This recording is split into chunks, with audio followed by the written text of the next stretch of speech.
Então, boa tarde, bom dia, boa noite para quem está nos assistindo na gravação. CEP, Sociedade de Economia Política, Grupo GT Pensamento Marxista, Grupo de Leitura do Capital, livro 1. Hoje começando o capítulo 12, né, divisão do trabalho e manufatura. Os últimos encontros a gente tratou aqui da cooperação, né? Então, vamos iniciar aqui. Item 1, a dupla origem da manufatura. A cooperação fundada na divisão do trabalho assume sua forma clássica na manufatura. Como forma característica do processo de produção capitalista, ela predomina ao longo do período propriamente manufatureiro. Em linhas gerais, estende-se da metade do século XVI até o último terço do século XVIII. A manufatura surge de dois modos. No primeiro, reúne-se numa mesma oficina, sob o controle de um mesmo capitalista, trabalhadores de diversos ofícios autônomos, por cujas mãos tem de passar um produto até seu acabamento final. Uma carruagem, por exemplo, era o produto total dos trabalhadores de um grande número de artesãos independentes, como segeiro, celeiro, costureiro, serralheiro, coreeiro, torneiro, passamaneiro, vidraceiro, pintor, envernizador, dourador, etc. A manufatura de carruagens reúne todos esses diferentes artesãos numa oficina, onde eles trabalham simultaneamente em colaboração mútua. É verdade que não se pode dourar uma carruagem antes de ela estar feita. Mas se muitas carruagens são feitas ao mesmo tempo, uma parte pode passar constantemente pelo douramento, enquanto outra parte percorre uma fase anterior do processo de produção. Até aqui, permanecemos ainda no terreno da cooperação simples, que encontra já dado seu material humano e de coisas. Mas logo ocorre uma modificação essencial. O costureiro, o ferreiro, o coreeiro, etc., que se dedicam apenas à fabricação de carruagens, perdem gradualmente, com o costume, a capacidade de exercer seu antigo ofício em toda a sua amplitude. Por outro lado, sua atividade tornada unilateral assume agora a forma mais adequada para sua esfera restrita de atuação.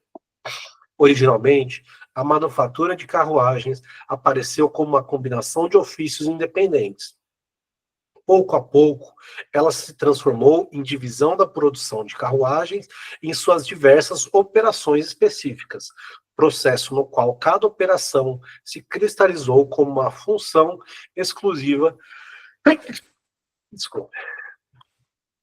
de um trabalhador, sendo sua totalidade executada pela união desses trabalhadores parciais.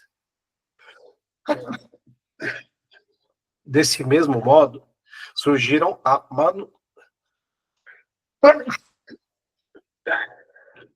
Agora vai, depois de 3.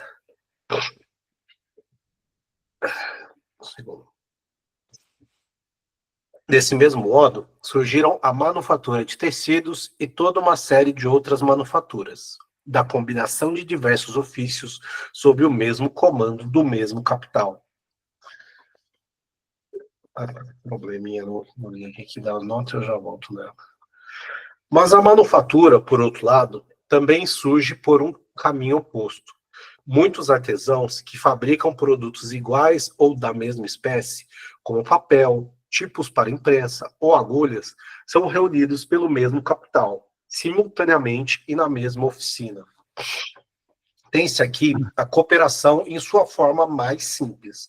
Cada um desses artesãos, talvez com 1 ou 2 ajudantes, produz a mercadoria inteira, executando sucessivamente todas as diversas operações requeridas para sua fabricação. Ele continua a trabalhar conforme seu antigo modo artesanal, mas circunstâncias externas logo fazem com que a concentração dos trabalhadores no mesmo local e a simultaneidade de seus trabalhos sejam utilizadas de outro modo. Uma quantidade maior de mercadorias acabadas deve, por exemplo, ser fornecida num determinado prazo, e por esse motivo o trabalho é dividido. Em vez de o mesmo artesão executar as diversas operações numa sequência temporal, elas são separadas umas das outras, isoladas, justapostas espacialmente, sendo cada uma delas confiada a um artesão diferente e executadas ao mesmo tempo pelos trabalhadores em cooperação. Essa divisão acidental se repete, exibe as vantagens que lhes são próprias e se ossifica gradualmente numa divisão sistemática do trabalho, de produto individual de um artesão independente que faz várias coisas. A mercadoria converte-se no produto social de uma união de artesãos, em que cada um executa continuamente apenas uma e sempre a mesma operação parcial. As mesmas operações que se conectavam umas às outras, como atos sucessivos do fabricante de papel nas guildas alemãs, tornam-se mais tarde independentes da manufatura holandesa de papel, como operações parciais executadas uma ao lado das outras por muitos trabalhadores em cooperação. O agulheiro das guildas de Nuremberg é o elemento fundamental da manufatura inglesa de agulhas. Mas, enquanto aquele agulheiro isolado executava uma série de talvez 20 operações sucessivas, na Inglaterra não tardou até que houvesse 20 agulheiros, um ao lado do outro, cada um executando apenas uma das 20 operações, que, em consequência de experiências ulteriores, ainda seriam muito mais subdivididas, isoladas e autonomizadas como funções exclusivas de trabalhos individuais. O modo de surgimento da manufatura, sua formação a partir do artesanato, é, portanto, duplo. Por um lado, ela parte da combinação de ofícios autônomos e diversos, que são privados de sua autonomia e unilateralizados até o ponto em que passam a constituir meras operações parciais e mutuamente complementares no processo de produção de uma única e mesma mercadoria. Por outro lado, ela parte da cooperação de artesãos do mesmo tipo, decompõe o mesmo ofício individual em suas diversas operações particulares, isolando-as e autonomizando-as, até que cada uma delas se torne uma função exclusiva de um trabalhador específico. Por um lado, portanto, a manufatura introduz a divisão do trabalho num processo de produção, ou desenvolve a divisão do trabalho já existente. Por outro, ela combina ofícios que até então eram separados. Mas seja qual for seu ponto de partida particular, sua configuração final é a mesma. Um mecanismo de produção cujos órgãos são seres humanos. Alguém queria fazer um comentário? Ou...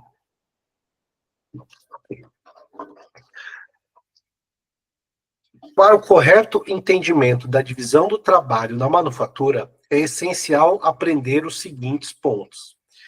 Primeiramente, a análise do processo de produção em suas fases particulares coincide plenamente com a decomposição de uma atividade artesanal em suas diversas operações parciais.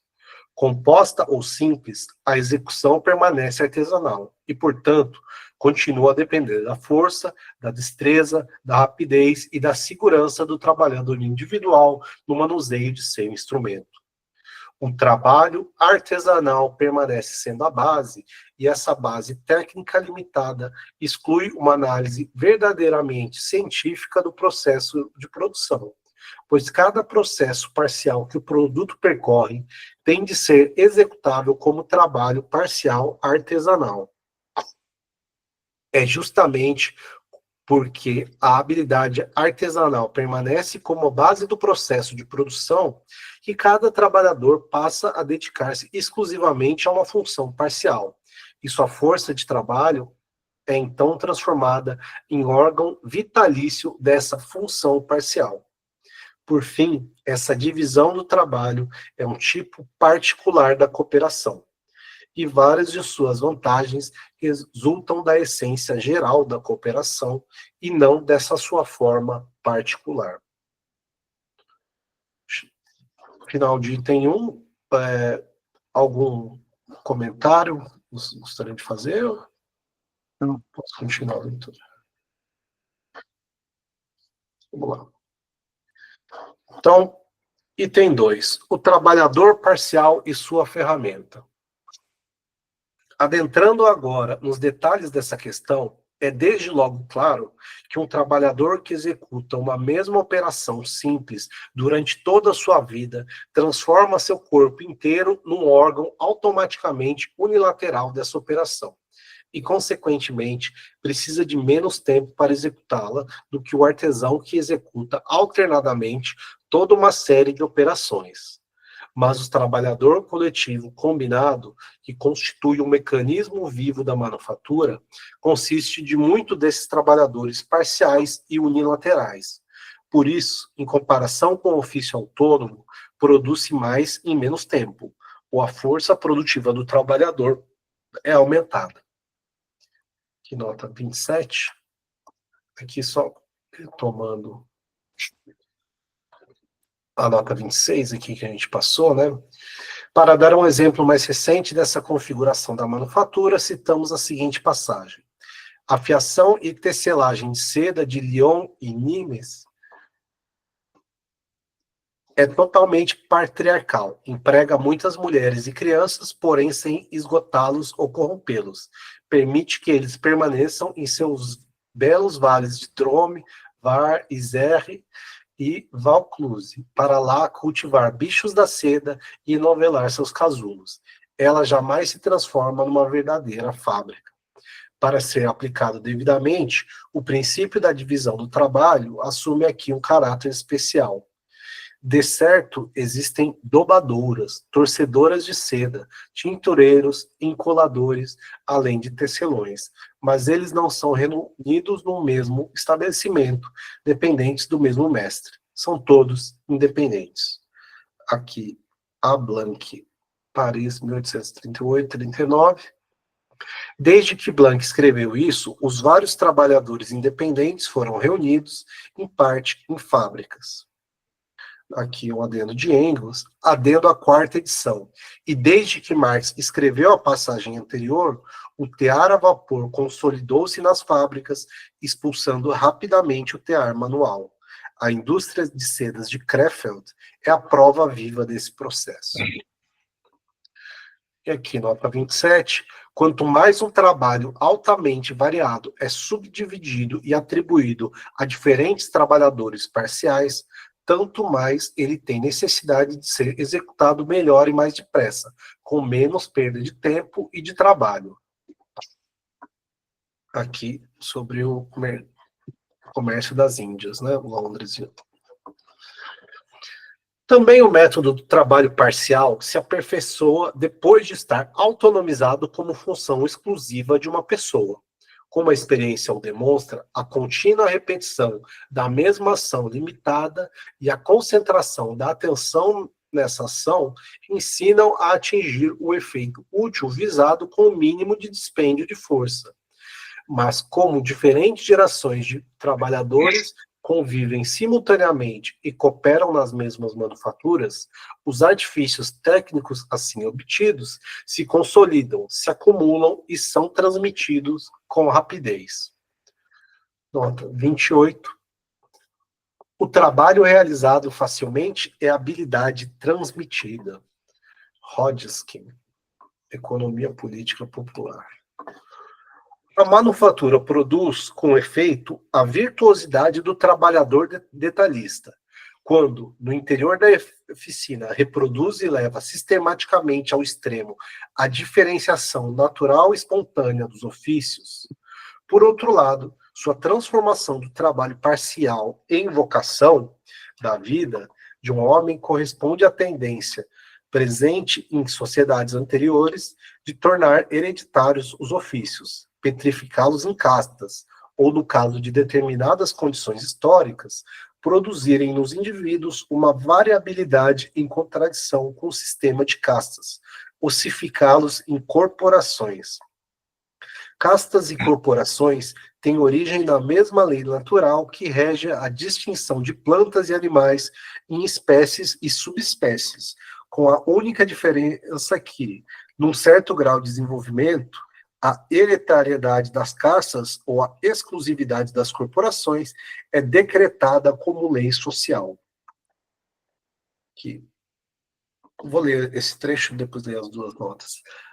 Aqui, as mosselinas de Daca, em sua finura, as chitas e outros tecidos de coromandel em esplendor e durabilidade das cores, jamais foram superados. E, no entanto, eles são produzidos sem capital, maquinaria, divisão do trabalho ou qualquer um dos outros meios que tantas vantagens atribuem à fabricação na Europa.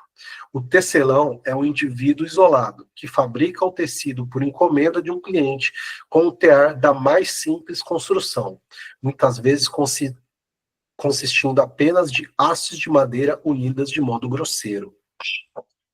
Ele nem sequer dispõe de um mecanismo para puxar a corrente, o que faz com que o tear tenha de permanecer esticado em todo o seu comprimento, tornando-se assim tão disforme e longo que não encontra lugar no casebre do produtor, que por isso tem de executar seu trabalho ao ar livre, onde é interrompido por qualquer intempérie. Notas 29 e 30.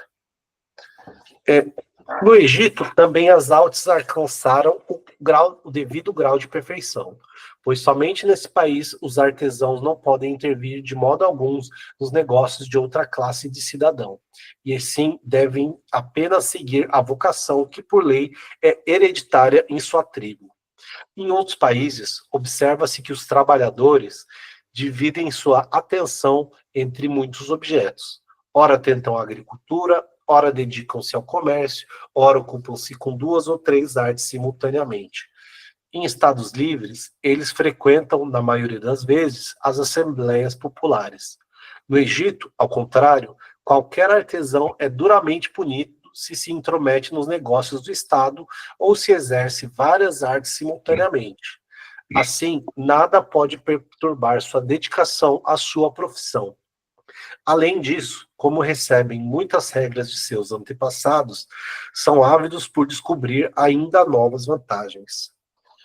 Aqui é Diodoro Sículo, Biblioteca Histórica. E nota 30, né? Hurry e James Wilson, História e Descrição da Índia Britânica. O tear indiano fica de pé, isto é, a corrente é esticada verticalmente.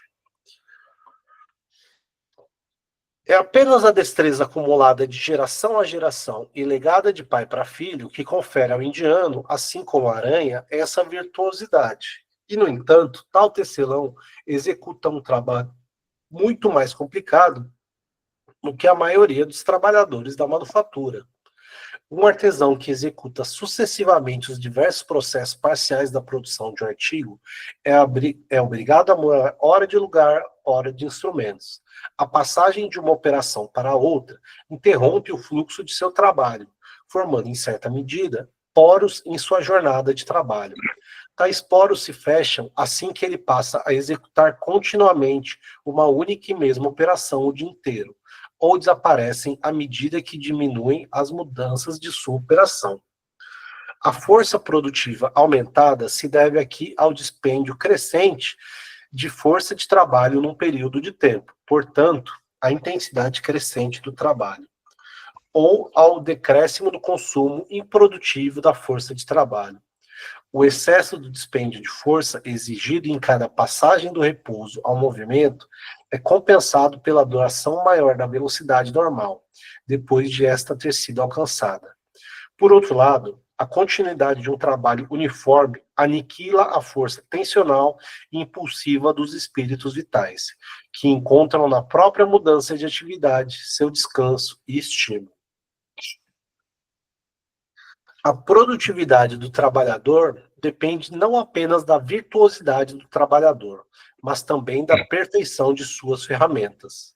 Ferramentas do mesmo tipo, como instrumentos para cortar, perfurar, pilar, bater, etc., são utilizadas em diversos processos de trabalho. E no mesmo processo de trabalho, o mesmo instrumento serve para diferentes operações.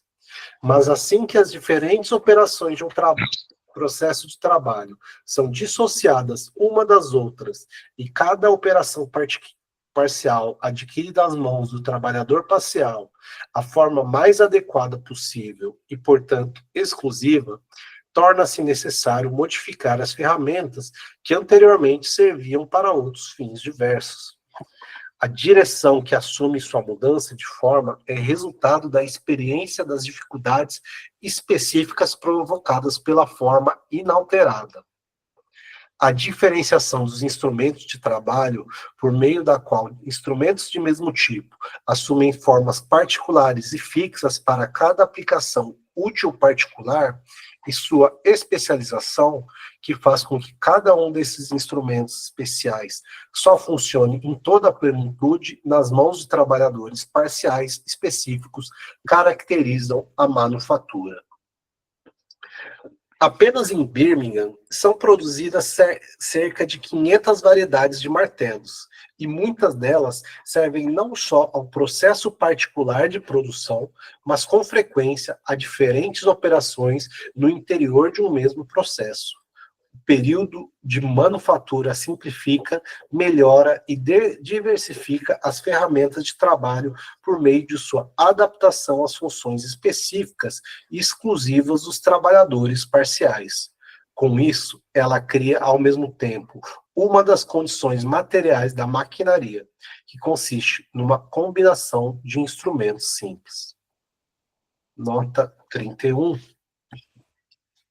Em sua marcante obra A Origem das Espécies, Darwin observa com relação aos órgãos naturais das plantas e dos animais, abre aspas, dado que um mesmo órgão tende a executar diferentes trabalhos, pode-se talvez encontrar um motivo para sua variabilidade no fato de a seleção natural preservar ou suprimir cada pequeno desvio de forma menos cuidadosa do que seria caso se o mesmo órgão fosse destinado a uma finalidade particular. Assim, facas destinadas a cortar qualquer coisa podem possuir, no geral, a mesma forma, ao passo que uma ferramenta destinada a uma aplicação específica tem de ter, para uso distinto, uma forma igualmente distinta.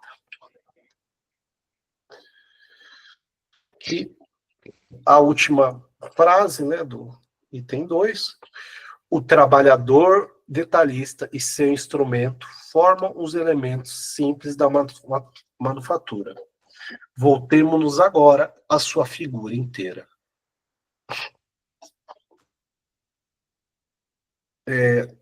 Mais um trecho, algum comentário? Ou continuamos? Ok.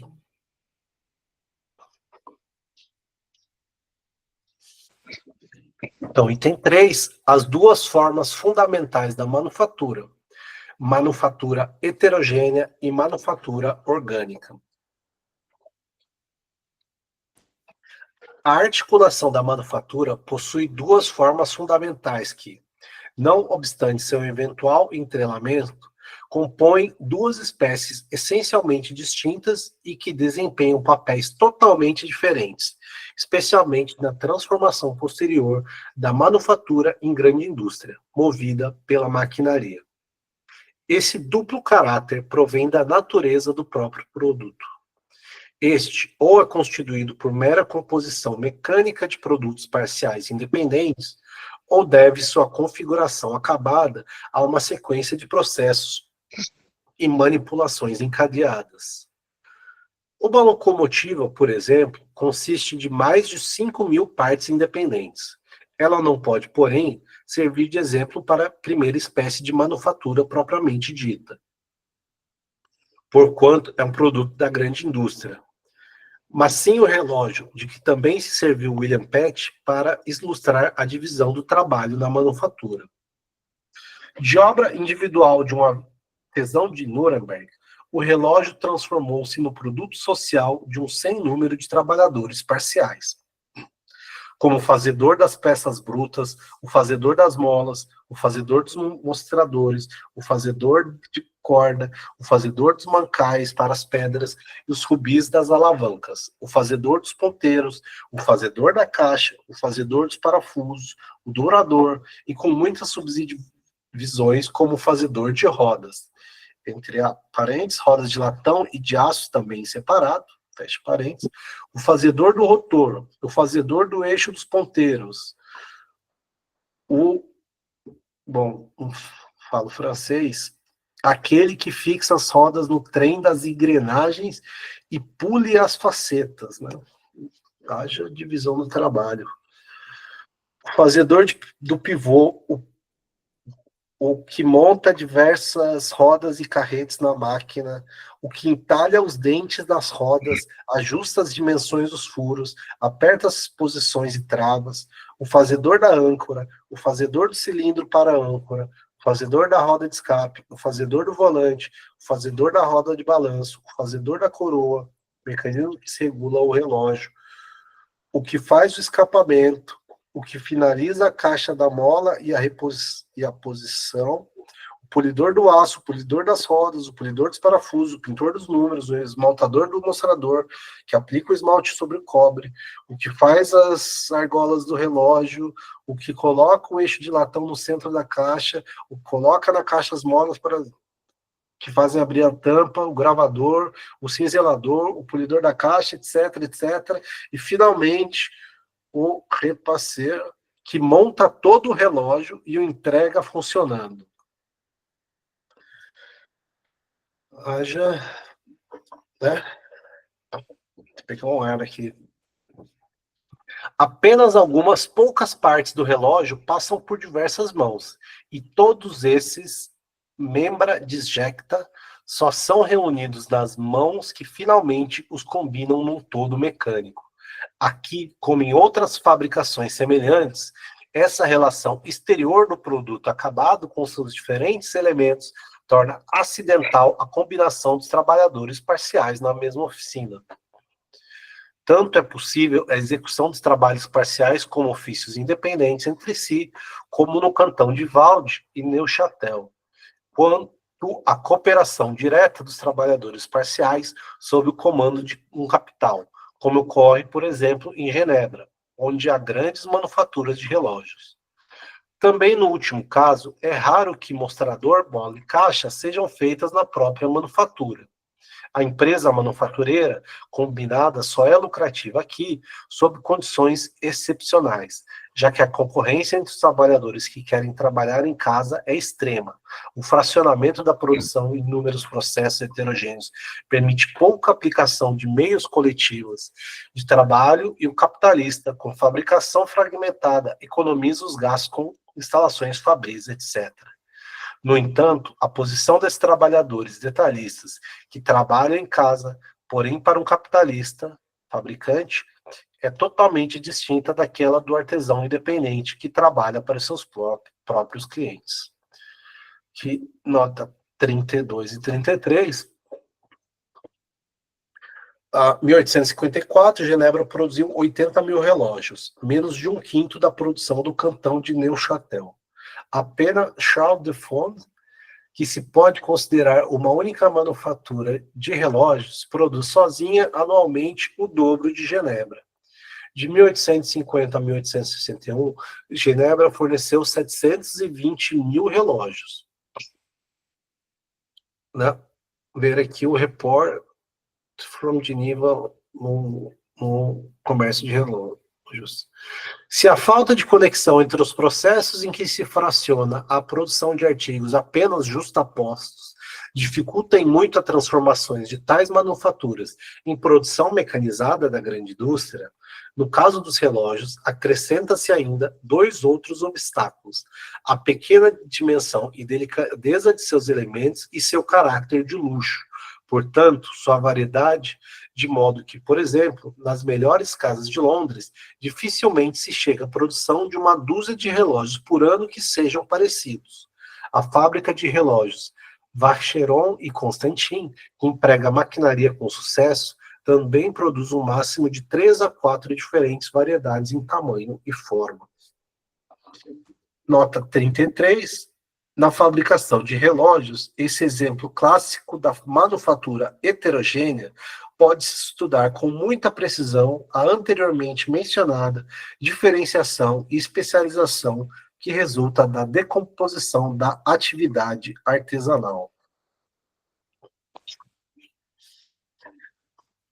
O segundo tipo de manufatura, de sua forma acabada, produz artigos que passam por fases interconexas de desenvolvimento, uma sequência de processos graduais, como o arame, que, na manufatura de agulhas de costura, passa pelas mãos de 72 e até 92 trabalhadores parciais específicos. Ao combinar ofícios originalmente dispersos, tal manufatura reduz a separação espacial entre as fases particulares de produção do artigo. O tempo de sua passagem de um estágio para outro é reduzido, assim como o trabalho que medeia essa passagem. Nota 34. Numa coabitação tão densa de pessoas, o transporte tem necessariamente de ser menor. Aqui, as vantagens do comércio nas Índias Orientais. Em comparação com o artesanato, obtém-se com isso um acréscimo de força produtiva, sendo tal acréscimo derivado, na verdade, do caráter cooperativo geral da manufatura. Por outro lado, seu princípio peculiar da divisão de trabalho provoca um isolamento das diferentes fases de produção, que, como diversos outros trabalhos parciais artesanais, se autonomizam mutuamente. Estabelecer e manter a conexão entre as funções isoladas exige o transporte constante do artigo de uma mão para outra e de um processo para outro. Do ponto de vista da grande indústria, isso se revela numa limitação característica, dispendiosa e imanente ao princípio da manufatura. Nota 35. O isolamento dos diferentes estágios da produção na manufatura, que decorre do emprego do trabalho manual, eleva imensamente os custos de produção, originando-se a perda principalmente do mero transporte de um processo de trabalho para o outro. A Indústria das Nações, Londres, 1855. Deixa eu ver se tem bastante ainda, um bom trecho aqui ainda. Vamos ver se a gente acha um. Quando observamos uma quantidade determinada de matéria-prima, por exemplo, de trapos na manufatura de papel ou de arame na manufatura de alfinetes, vemos que ela percorre, nas mãos dos diferentes trabalhadores parciais, uma série cronológica de fases de produção até atingir sua forma final. Mas quando, ao contrário, observamos a oficina como um mecanismo total, vemos que a matéria-prima encontra-se simultaneamente em todas suas fases de produção. Com uma parte coletiva de suas mãos munidas de instrumentos, o trabalhador coletivo, resultado da combinação de trabalhadores detalhistas, puxa o arame ao mesmo tempo que, com outras mãos e outras ferramentas, o estica. Com outras o corta, o aponta, etc. De uma sucessão temporal, os diversos processos graduais se convertem numa justaposição espacial. Disso resulta o fornecimento de mais mercadorias acabadas no mesmo espaço de tempo. Se é verdade que essa simultaneidade decorre da forma cooperativa geral do processo total, a manufatura não se limita a encontrar dadas condições para a cooperação, mas as cria em parte mediante a decomposição da atividade artesanal.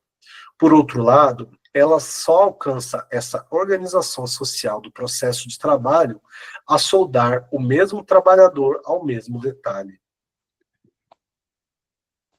Nota 36.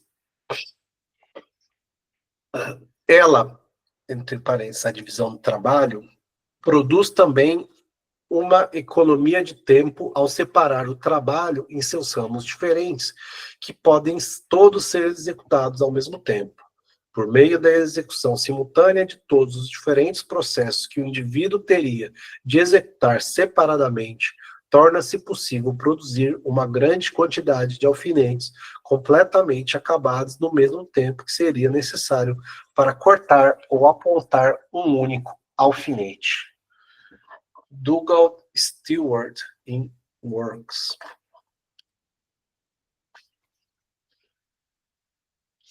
Por ser o produto parcial de cada trabalhador parcial apenas um grau particular de desenvolvimento do mesmo artigo, cada trabalhador ou grupo de trabalhadores fornece ao outro uma matéria-prima.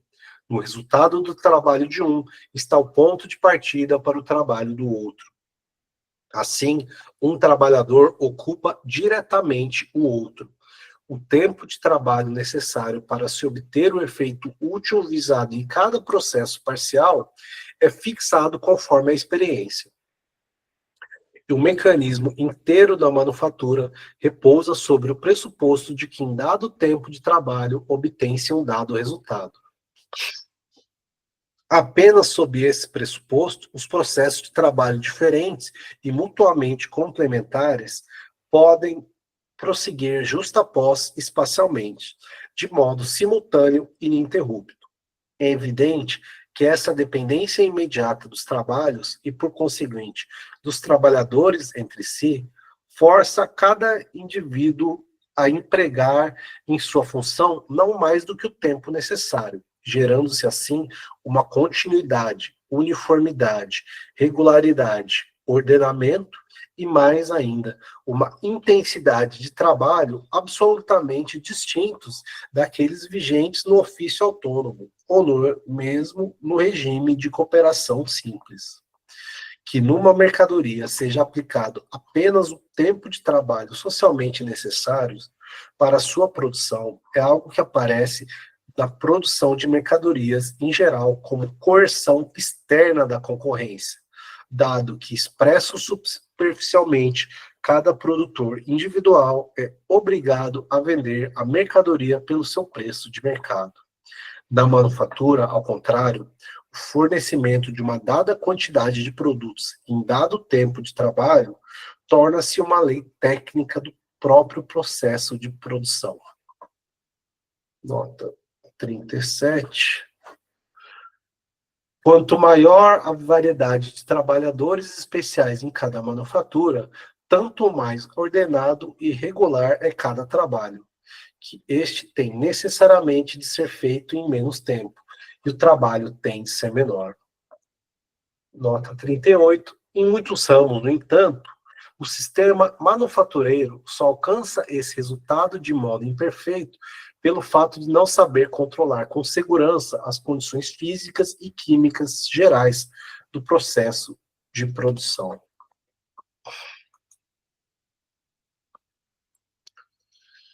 Ocorre que operações diferentes exigem períodos desiguais de tempo e, por isso, fornecem, no mesmo intervalo de tempo, quantidades desiguais de produtos parciais. Portanto, se o mesmo trabalhador deve executar sempre a mesma operação dia após dia, então é preciso que em operações diferentes sejam empregados números proporcionalmente diferentes de trabalhadores.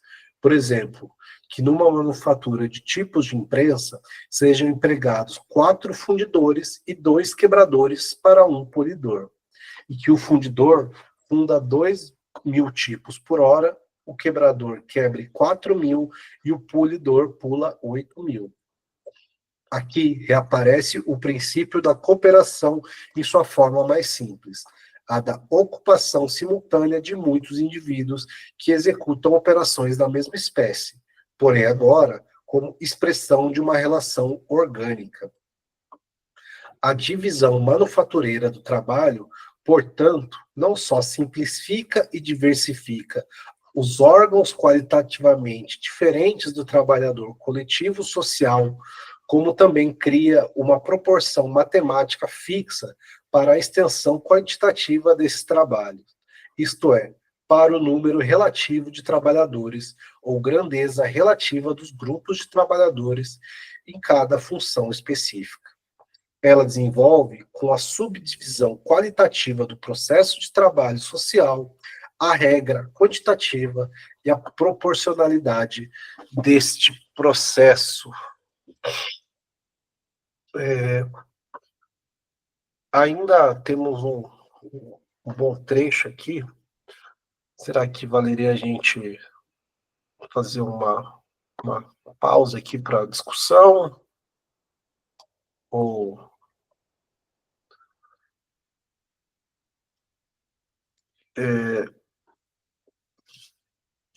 bom, só retomando, né, o trecho que a gente leu até aqui, né, os itens 1, 2 e 3. Então, o Marx está falando ali a dupla origem da manufatura. E me parece que o item 1 se liga intrinsecamente com o item 3, né? Então, você tem a dupla origem da manufatura. Uma é pela agrupamento, cooperação de vários ofícios dentro da mesma fábrica. Então, o exemplo da carruagem e dos relógios, né? Então, você tem diversas profissões, diversas etapas, diversos técnicas que são aplicadas para a criação de vamos dizer assim, um produto complexo, um produto de diversas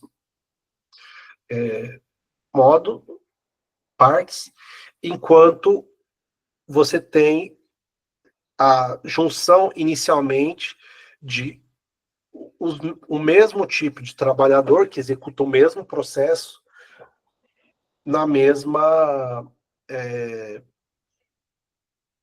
oficina. Então, o exemplo ali das agulhas, né? A famosa fábrica das agulhas do Adam Smith. Ambos esses processos, eles levam, por características diferentes, a formação do trabalhador parcial. Porque se antes, sei lá, o serralheiro trabalhava com peças de metal para diversos ramos, quando ele começa a fazer só carruagens, ele vai se especializar mais e mais no metal que vai nos processos para a carruagem. Enquanto que nessa manufatura homogênea, orgânica, que seria o fabricador de agulhas, ele tem diversos procedimentos, etapas, que cada trabalhador vai se especializando nessa operação específica. Enfim, isso vai levando ao desenvolvimento das ferramentas dedicadas a cada uma dessas operações, e a partir daí você vai transformando esses trabalhadores que, a princípio, estavam todos apenas sob o mesmo teto, vão se tornar, né, um conjunto orgânico, né, de produção. Né? É um processo orgânico, como é que ele chama? No final aqui, acho que do item 2, né? Esqueci o que ele fala, ele não fala da maquinária, mas acho que fica clara a ideia, né? Esse corpo de trabalhadores, ele começa a atuar como uma coisa só, né?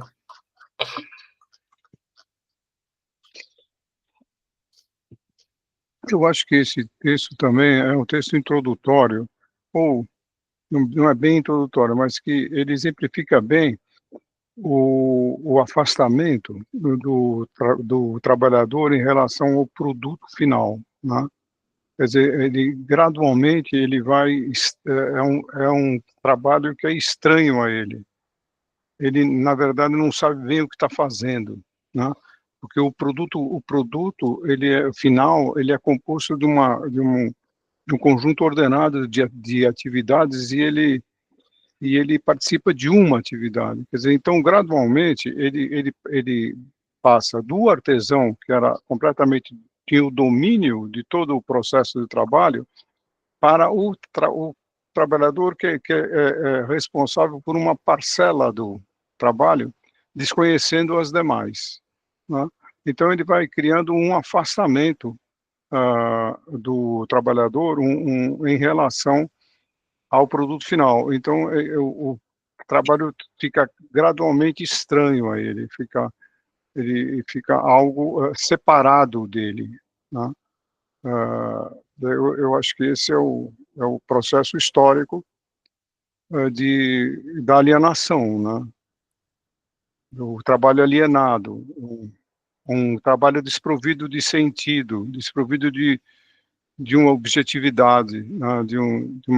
De concretude, né? Assim, olha, eu vou fazer esse produto, não, eu vou fazer uma parcela, eu nem sei como. Eu me lembro quando morava mais na periferia, tinha uma ferramentaria e tinha um ferramenteiro, uma ferramentaria fazia portão, fazia. Cada um dos caras que tinha lá sabia perfeitamente fazer um portão. E tinha um cunhado dele que trabalhava na Volkswagen. Então, a ideia é: "Ué, você trabalha na Volkswagen?" Trabalho. Então, você achava que o sujeito sabia consertar o Volkswagen. Por aquele tempo, o Fusquinha era o carro que quase todo mundo tinha. Não, ele não sabia nada sobre o automóvel. Em compensação, o ferramenteiro, que era o cunhado dele, sabia tudo, todas as máquinas, operava em todas as máquinas, sabia fazer um portão, uma grade, do começo ao fim.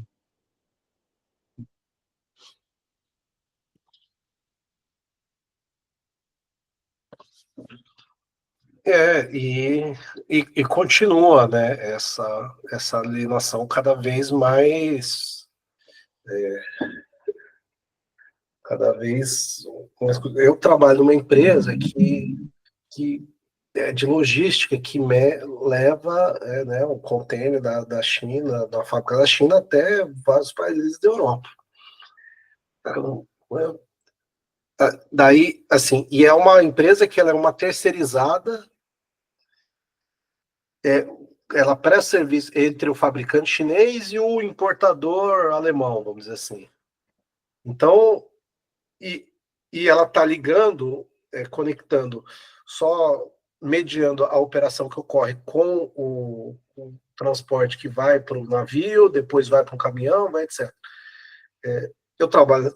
Então, assim, o cara que está ali na operação, né, ele está ligando, está fazendo o agendamento do container no navio, com o caminhão, com etc e tal, né? Eu não faço a menor ideia como funciona a vida desse cara no dia a dia, assim como eu trabalhava no banco, se precisassem falar para mim entrar no sistema e liberar um empréstimo, abrir uma conta do cartão de crédito, ou fazer qualquer coisa assim, eu não tinha a menor ideia, né, como fazer. E garanto que muitas vezes o dono do banco e muitas outras pessoas não sabem como fazer isso, né? Então, esse processo, ele faz parte, né, dessa especialização e da alienação, né? E ao mesmo tempo... Pode ir. Não, isso também tem isso dificulta um raciocínio estrutural, sabe? Quer dizer, o fulano, ele está habituado a fazer um determinado tipo de trabalho e ele não tem visão de conjunto. Essa falta de visão falta de costume da visão de conjunto dificulta muito o entendimento dele do funcionamento da sociedade. Quer dizer, ele não está acostumado a ver o que o Marx chama do organismo, né? Do funcionamento global, né? Da interligação entre as diversas atividades para a produção. Ele faz então, essa falta de visão geral, ou de um pensamento estrutural, dificulta muito o entendimento do funcionamento social, né, da sociedade. Ele não está habituado a pensar dessa forma, né? E assim, eu já exemplo concreto disso, já várias conversas com o pessoal que trabalha no banco, assim, eu trabalhei um tempo na área de prevenção a fraudes. por um acaso, assim, porque eu nunca fui dessa área, era super processo, não, então tinha que entender como funcionava o sistema de atendimento do banco, telefone, enfim, acho que eu sou meio curioso, eu vou me metendo em qualquer coisa que aparecer, né, porque para mim é só trabalho mesmo, não ligo muito para o que é, mas então, assim, o cara tá lá, ele opera aquilo ali, então ele fica o tempo todo olhando para uma tela, vê 3, 4, 5 indicadores ali, para ver, opa, tá acontecendo isso, né? Mas você começa a ter algum tipo de discussão política, assim, os motivos que ele dá, pô, mas esse ano eu fui promovido, né? Então, tá bom para mim, né? Esse ano eu tive um mérito, eu me especializei aqui nessa área.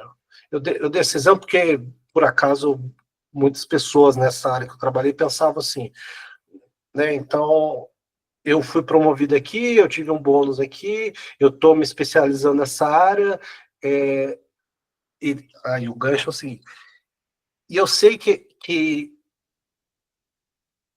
esse mercado de fraude está crescendo, né? Mas ele está crescendo porque, vamos dizer assim, pela própria precariedade do mercado de trabalho brasileiro, né, o número de fraudes e de calotes e essas coisas é muito grande, né? Porque as pessoas estão ali tentando se virar, né? Mas essa é a mentalidade. O cara fala, não, mas tá bom, essa coisa tá crescendo, eu acho que eu consigo manter um emprego aqui, né? Eu estou me especializando nisso, não tem muita gente que se interessa, aliás, porque quem que vai querer fazer esse tipo de trabalho, né? Que é lidar só com o pior dos casos o tempo todo. E assim, quando você começa a ter uma discussão mais macro, o argumento é, não, mas o Setúbal, o cara lá, ele sabe o que eles estão fazendo e eu acho que eles estão cuidando da gente, né?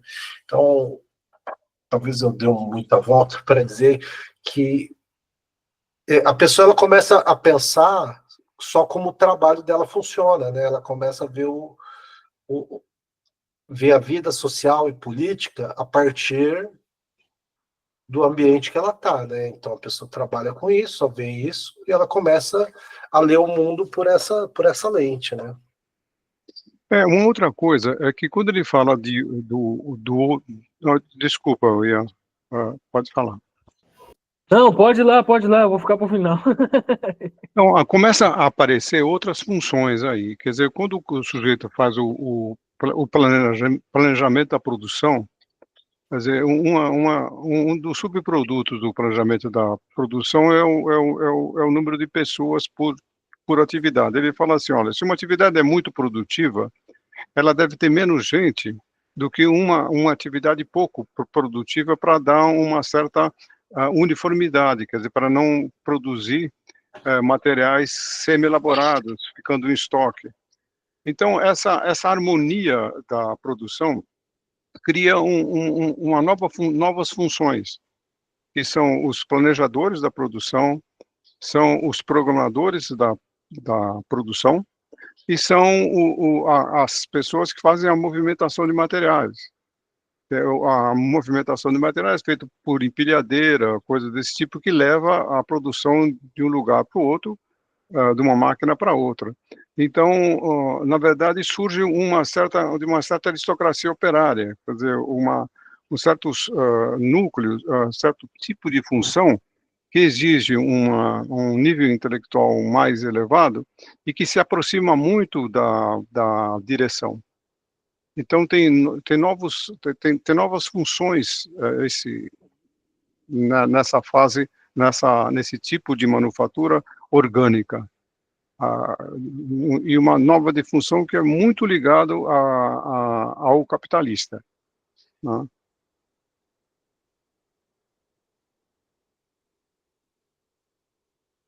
Vai lá, Ian. O meu é rápido aqui.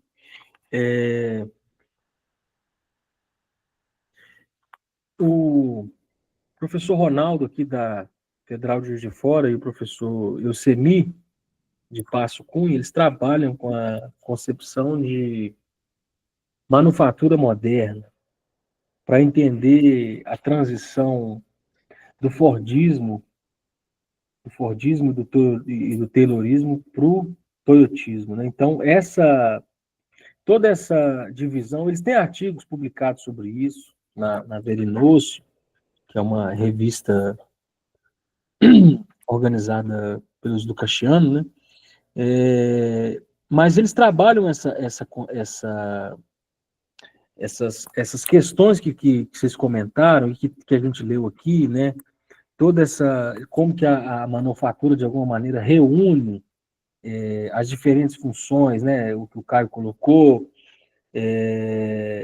a partir, principalmente ali da primeira metade do século XX, ali, nessa transição para o Fordismo. Acho uma ideia bem, bem importante, assim. Não sei, assim, se vocês concordam de forma geral, né? Mas eu queria registrar isso aqui.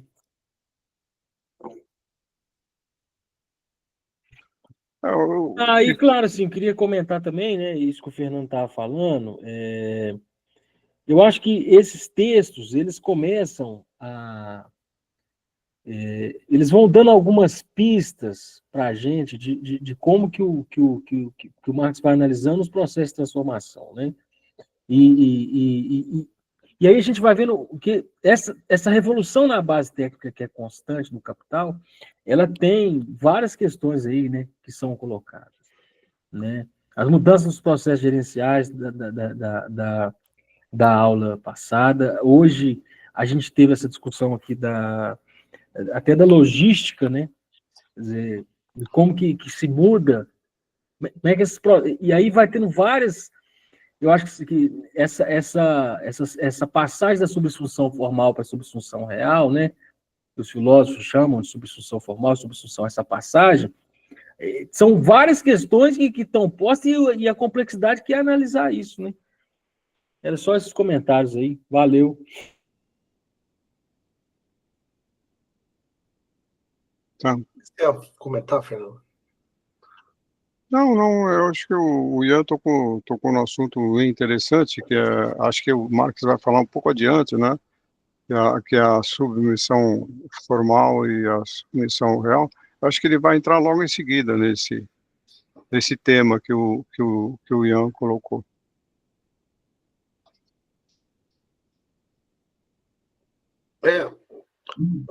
Mas eu acho que essas evoluções do capitalismo, das formas de gerenciação e da fábrica, obviamente que elas têm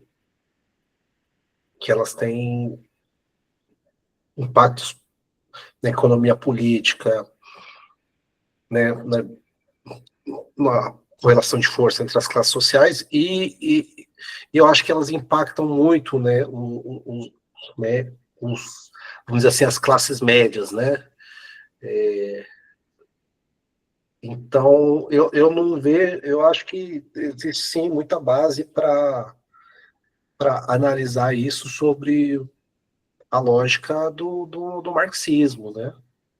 Então, das relações entre trabalhadores. Aqui a gente está, né, nos fundamentos, né, da questão da cooperação, né? Mas eu acho que nos dá os conceitos essenciais para a gente construir essas análises, né?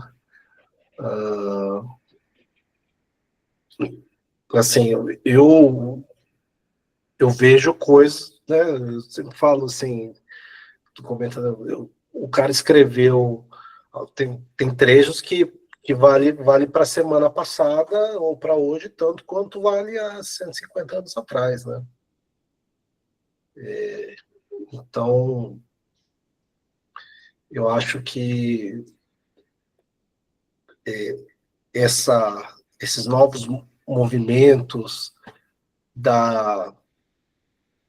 quando a gente fala de uberização, fala de questão da inovação, precarização, etc., eles tem muito a ver com a questão da divisão do trabalho, especialização, cooperações individuais, né?